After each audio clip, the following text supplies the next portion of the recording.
Good night, fellow punchers. The clock on the wall says 8:33 on an absolutely horrendous night with rain in Donegal town. I'm staying in the Gateway Lodge at the end of the town. John is staying in the Loch Esk Castle. It's a 5-star hotel. I brought him out there earlier. The red carpet was out. I thought it was for me, but no, it was for the Yank. Some spot. So I went in and a fella brought his bag off for the room. It was about 5:30. It was my earliest day that we checked in, sort of that we parted company, because this is the first night and tomorrow night that we're not staying together. On the way out, he said, "It's a pity they didn't book you in into this place." And I said, "No." I said, "Bus drivers and chauffeurs and guides," I said, "don't get the 5-star luxury." So apparently he had asked, he's into the castles and he wanted to stay in a castle some night. So tonight and tomorrow night is the night. I'd say it cost a fair penny, the 2 nights. So I have to pick him up at 9 a.m. in the morning. I'll be having my breakfast here first. And there'll be no going out tonight the way I was going to go out for a few pints, but I wouldn't be driving. But it's absolutely pelting down. But there is no thunder with it, so I don't know how long it'll last. So maybe I might get a couple. I had 2 pints last night, but he wanted to go out the back. Actually, he went down on his own and he went out. He fairly slept last night.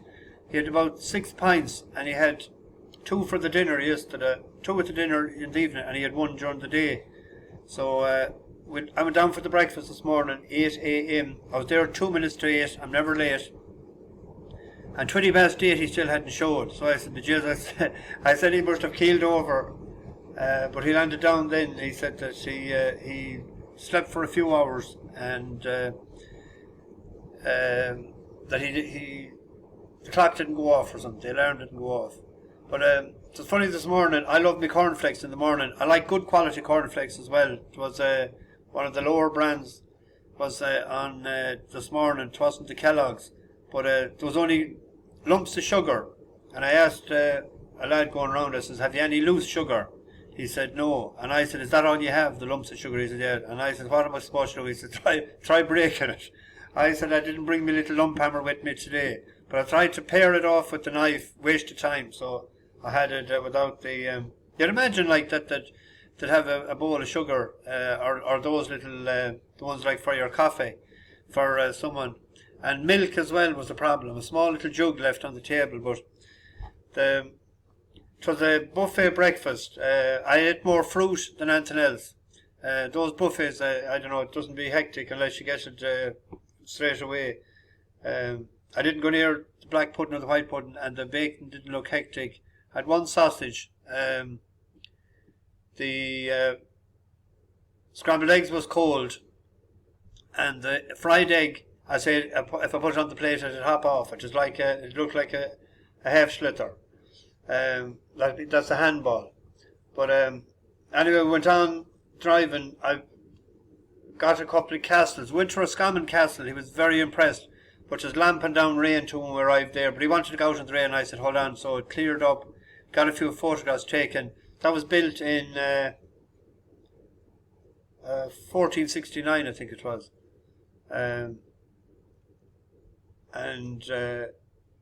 We went to Marquee Castle in Calooney then on the way before we got into Sligo, and we went up on the outside Road Boyle, up on the viewing bay there, looking down over Loch Gara and Loch Key, and that's the sort of stuff he's into. So I'm so now. So Donegal Castle in the morning and someplace else. But I want to see the match tomorrow. I told him today, I said, "We have to see the match at 1:45. But I won't be able to have a pint watching it, so we'll get that, and we'll have to have a couple hours then afterwards again, and then drop him back. Unless I can get him on the beer. I might buy him a couple of pints during the match and get him happy. I don't know, I'll see. He's a sound old book though.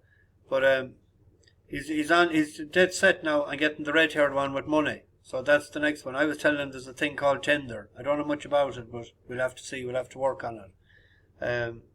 But anyway, the only race I saw today was imminency, because we're in having the dinner. We had the dinner today in Dom's, And the owner of it, I didn't know that Mike Breslin had it sold down a few years ago because it was called after his dad. I knew Mike. We used to call him Stein in the 80s in Bainbridge in the Bronx, New York. But he hasn't sold 3 or 4 years. And somebody that used to work there, American, must have taken over. But I passed on a message to the chef. It was left there by John Mulhern. And Rob came out and I told him who I was, and he said, and another book came out, and he's into racing. He says, "Are you doing tips for Ascot?" I says, "I am. Hopefully we might have a winner." So they probably might be tuning in. So I sent a message back to John, but I found out since from the Gowran reception here that Stein is not involved in any business at all himself. He's retired. Happy for him. So, but a great feat at the turkey and ham. John had the clam chowder. That's a nearly meal in itself. The turkey and ham, he only ate half it. And he had 2 pints of Smithwick's and a glass of Smithwick's. So he'll sleep well again tonight. But be interested to see what he'll pay for a pint in the Loch S tonight. So I'll hear stories from him in the morning, I guess. Anyway, we had... I just looked there a few minutes ago at the video of the first race, Saratoga Gold. The saddle must have slipped. She keeled off it, but it was a pity because an each way double had been grand with the other one finishing 4th. And if the 2 horses in front that was shown last night, if one of them hadn't, I don't know which of them it was, veered to the right, I done a tricast combination between the 3 of them, but I was beating a nose into 4th and it paid about 425. It should be slightly more for €1 if that one had finished 3rd, but it finished 4th. There's Lightning. I'm away from the window a bit anyway. I'm rattling on a bit.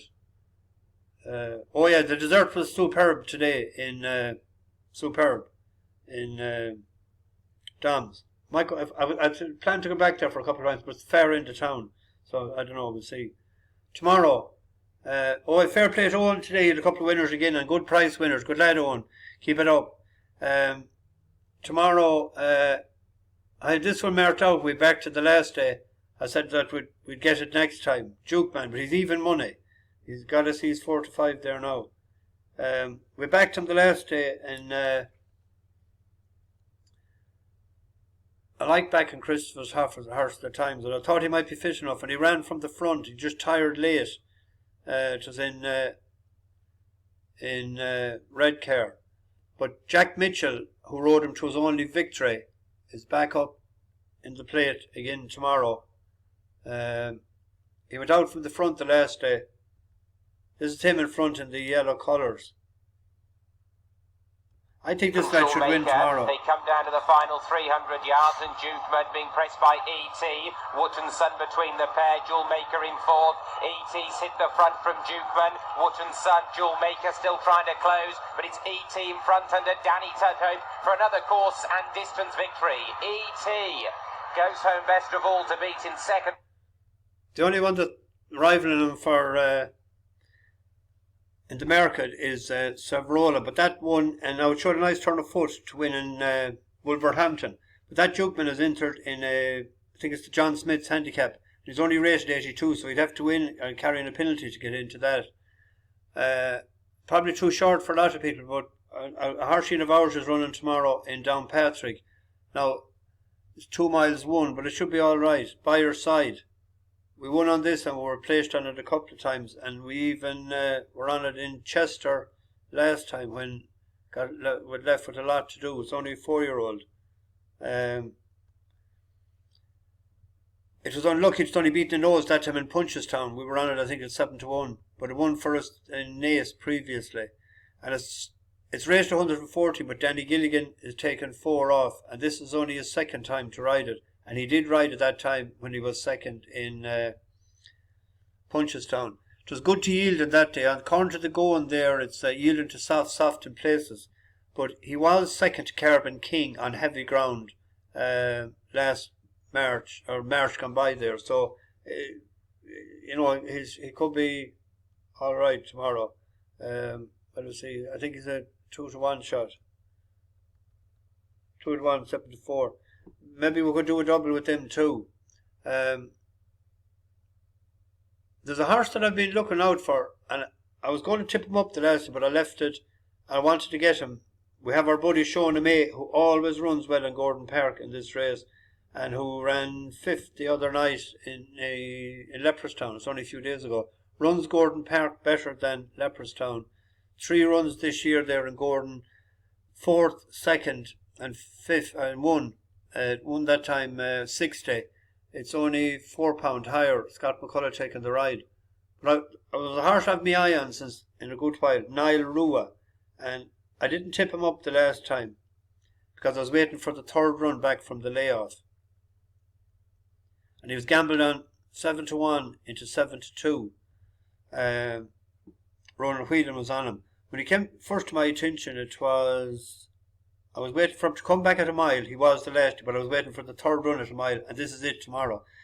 Colin Keane has taken the ride. But last year, when he was 4th to Molly's Gamble in Killarney in July, and that was the 2nd run back as well. But he was 59 that time, but he started off handicapping at 64. So it's baseman level for him now, 49. He's actually 48. So with Keane up tomorrow, she's only a 4-year-old filly. Like, it's Jackson or Johnson tomorrow, like. So it's 7-1 there.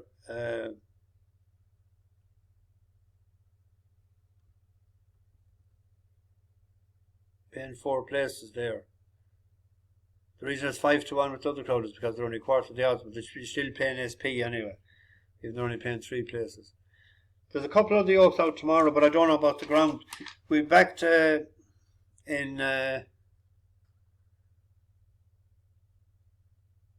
Downpatrick. We're back Natural Look the last time. This 2 miles too, that race. But I don't know how bad the ground is going to be. I don't know if this rain is all over the country or what. But I think this would need goodish ground. That it wouldn't be as good on soft. But it died the last day. It drifted the last, remember, from 5-2 out to 11-2. But it won for us before at 2.5 mile. And I did say the last day that, and it was nearly 2-6 the last day. It only died in the last couple of 100 yards. There is another race in this on its second behind Jungle Pros, but 2.5 might be better. But if it went out in front, it might be hard to peg back in on suitable ground. It's hard to know. In Doncaster as well tomorrow, there's a grand little race. Where are we in Doncaster?